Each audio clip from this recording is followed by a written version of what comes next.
भय प्रकट कृपाला दीन दयाला कौशल्या हितकारी। अयोध्या जी में अभी तक ये बात फैल नहीं पाई थी, ये सूचना पूरी नगरी में नहीं हो पाई थी कि वस्तुतः स्थिति क्या है राजमहल की। क्योंकि परंपरा के अनुसार कुछ भवन ऐसे होते हैं कि उनकी कुछ ऐसी मर्यादाएं होती हैं कि उनकी सूचना बाहर जाने के लिए भी एक प्रोटोकॉल होता है, उसी सिस्टम से वो सूचना वहां से प्रसारित की जाएगी। सबसे पहले गुरु वशिष्ठ कहाँ गयो हकारा, आए दो जन सहित नृप द्वारा। सूचना गुरुदेव भगवान वशिष्ठ के पास भेजी गई कि राजमहल में एक बहुत बड़ा उत्सव है, बहुत बड़े उत्सव का आयोजन है। उत्सव क्या है? उत्सव ये है कि कौशल्या मैया के अंक से एक बालक ने जन्म लिया है। थोड़ी ही देर में दूसरी सूचना आती है, कैकेयी सुता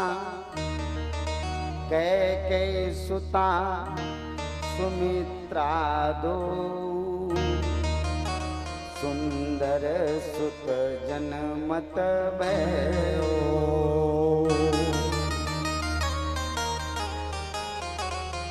कैकेयी मैया और सुमित्रा मैया ने भी सुंदर बालकों को जन्म दिया है। अब तो सुख की कोई सीमा ही नहीं।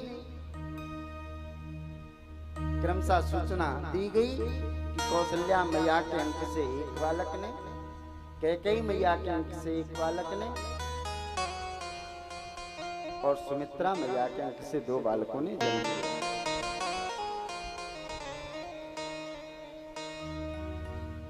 जैसे ही ये सूचना सारे ब्रह्मांड में फैली तो दिन का समय था। कल मैंने आपको सुनाया था मध्य दिवस अति शीतना घामा। दिन के 12 बजे भगवान का अवतार हुआ था। सूर्य नारायण अपनी स्थिति में विराजित थे और रामचरितमानस में लिखा है, मास दिवस कर दिवस भा मरम न जानई को। सूर्य नारायण की स्थिति अचल हो गई, एक जगह पर रुक गए। गोस्वामी जी ने लिखा कि 1 महीने का दिन हो गया, लेकिन इस मरम को कोई जाने ही नहीं। जाना क्यों नहीं? सब उत्सव में इतने आनंदित हो रहे थे कि किसी ने ये मरम जाना नहीं। किसी को लगा ही नहीं कि रात्रि भी होगी। लगा किसको? लगा चंदा मामा को। बोले सूर्य नारायण तो वहां स्थित हो गए और वो आपका दर्शन कर रहे हैं, मेरा तो नुकसान हो रहा है, मुझे आने का अवसर ही नहीं मिल रहा है। राम जी ने कहा कोई बात नहीं, इस बार मैंने सूर्यवंश में अवतार लिया है और मैं दिन में आया हूं, तो सूर्यदेव को अवसर मिला है। अब की बार जब मेरा अवतार होगा तो मैं द्वापर में रात्रि में आऊंगा, उस समय तुमको भी अवसर मिलेगा। उधर कैलाश पर सूचना पहुंची बाबा भोलेनाथ के यहाँ। भोले बाबा गौरा मैया से कहते हैं, गौरा मेरे मन में भी बड़ी इच्छा जागृत हुई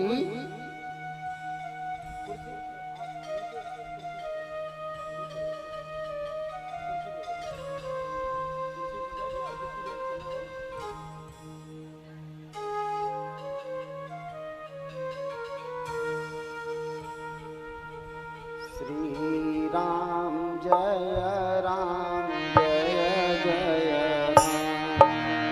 श्री राम जय राम जय जय राम। श्री राम जय राम जय जय राम। श्री राम जय राम जय जय राम।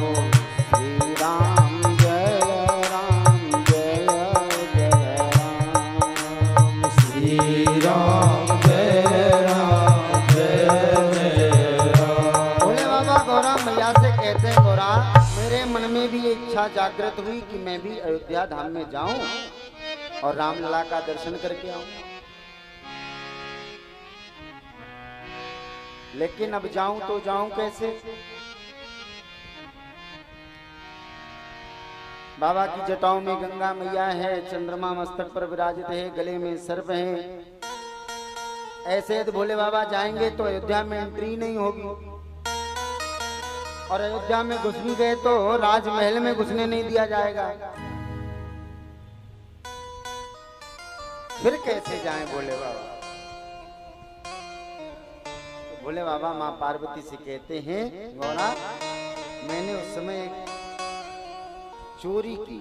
माँ एकदम चकित हुई, बोले बाबा ये चोरी बोरी करना आपका काम थोड़ी है, आप चोरी करोगे। बोले हाँ मैंने थोड़ा किया है। कैसे किया।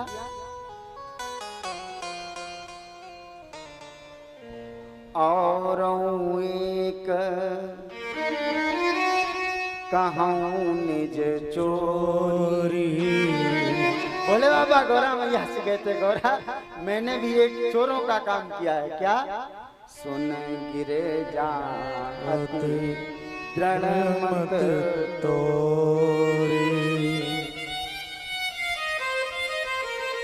मैंने भी अयोध्या जी में जाने के लिए चोरी की। क्या की कि काग भुसुंडी संग हम दो, काग भुसुंडी संग हम दो, काग भुसुंडी संग हम दो, काग भुसुंडी संग हम दो, मनुज रूप जाने नहीं को, मनुज रूप जाने नहीं को, मनुज रूप जाने नहीं को, मनुज रूप जाने नहीं को।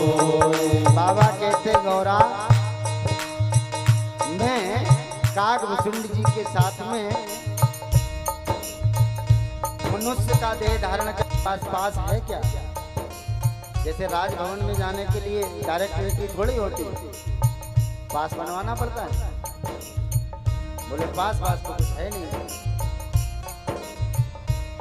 बोले फिर कैसे जा पाएंगे। बोले कोई चांस नहीं है जाने का। राज भुसुंडी जी भोले बाबा ने विचार किया कि यार कुछ बनाओ कैसे चले। एक युक्ति समझ में आई क्या कि हम लोग ज्योतिषी बन जाते हैं। हम लोग ज्योतिषी बन जाते हैं। भोले बाबा ज्योतिषी बन जाएंगे और काग भुसुंडी जी इनके चेला बन जाएंगे और अयोध्या में ऐसा प्रचार प्रसार करेंगे कि काशी से कोई बहुत बड़े विद्वान आए हैं और बालकों का हस्तरेखा देख करके भविष्य बता रहे हैं। बोले ठीक है। अपने सरयू किनारे गए और सब चंदन बंदन लगा करके भोले बाबा बिल्कुल झोली बोली टांग कर काग भुसुंडी जी के साथ तैयार। और अयोध्या में 2-4 जगह, अरे भोले बाबा तो सब जानते ही हैं। भोले बाबा क्या नहीं जानते हैं, सब जानते हैं। तो 2-4 लोगों के विषय में जैसे ही सही बता रहे, बोले बहुत परम ज्ञानी है ये तो। राजभवन तक सूचना पहुंची कि कोई ज्योतिषी आए हैं और बिल्कुल सही भविष्य देख करके बता रहे हैं, बिल्कुल सही। तो माताओं को थोड़ा रहता है कि हम भी अपने बच्चों का भविष्य दिखवाएं, इनका क्या भविष्य रहेगा। बोले राजमहल में चले तो जाओगे। बोले चले जाएंगे, यहाँ की वहां बच्चों के हस्तरेखा देख करके बताएंगे, जाएंगे। अब क्या हुआ, राजमहल से पास एक बन करके आया, अब लोग 2। अब फिर समस्या बन गई। अब काग भुसुंडी जी कहें हम जाएंगे, भोले बाबा कहें हम जाएंगे।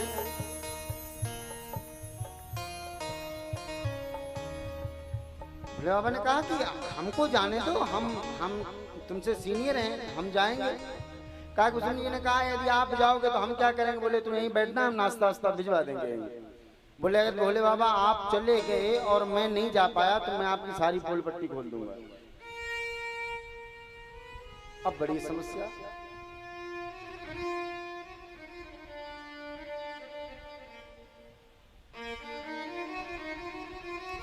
अब झोली बोली टांग के भोले बाबा और काकभुसुंडी जी अब फिर परेशान कि दोनों लोग कैसे जाएं।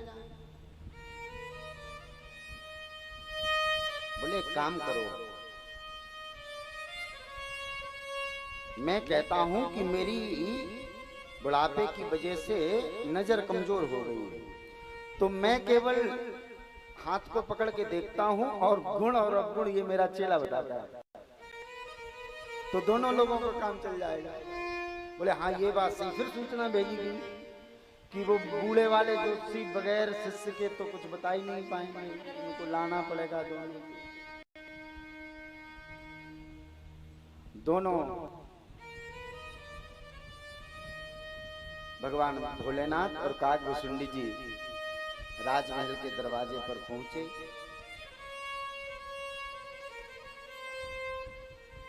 बाबा अपने स्वरूप में,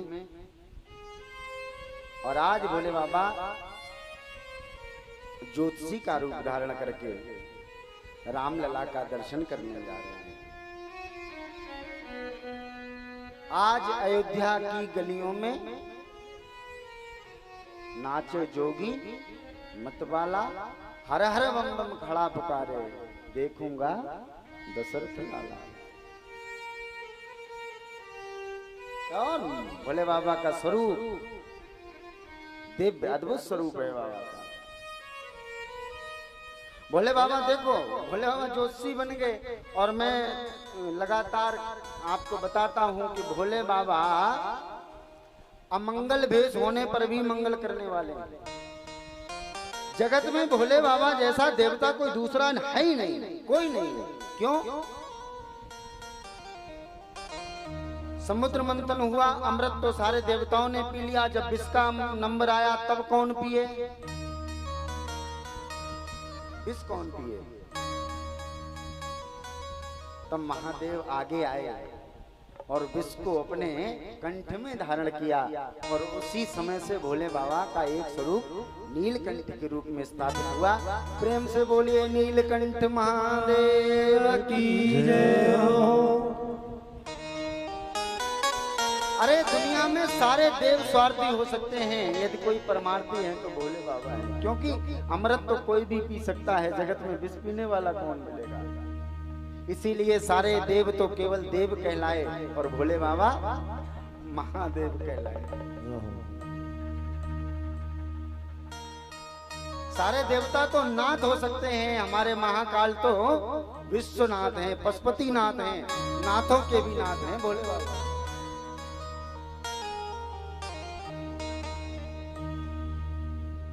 अरे कालों के भी काल हैं, महाकाल हैं। मेरे भोले बाबा कोई साधारण देव नहीं है। सभी देव देते दुनिया में पल्ला झाड़ के, मेरे भोले बाबा देते रे भैया छप्पर फाड़ के। ये अपने पास कुछ रखते ही नहीं, जो चाहो ले जाओ, जो चाहो। एक कथा आती है ना कि एक चोर आया और उसने शिवलिंग पर चढ़ करके घंटा चोरी करने का प्रयास किया, बाबा उसी पे प्रसन्न हो गए। सबसे शीघ्र प्रसन्न होने वाले अगर कोई देवता है तो कौन है? भोले बाबा। जब चाहो आओ। शिवालय के पट कभी बंद नहीं होते। हाँ, वो मंदिर की व्यवस्था के अनुरूप यदि कोई समय रहता होगा, वो साज सज्जा सफाई का वो अलग विषय है। वैसे शिवालय में पट नहीं होता, 24 घंटे बैठे हैं महादेव। जब चाहिए जब चाहो आओ बाबा के पास। अरे ऐसे कौन से देव होंगे जो गंगा जल चढ़ाने से प्रसन्न हो जाएं? अरे और एक बात कहूं तो अतिशयोक्ति नहीं होगी कि हमको जगत में जीते जी तो कोई भी स्वीकार कर सकता है, मरने के बाद भी यार भक्त को कोई धारण करने की सामर्थ्य रखता है तो मेरे भोले।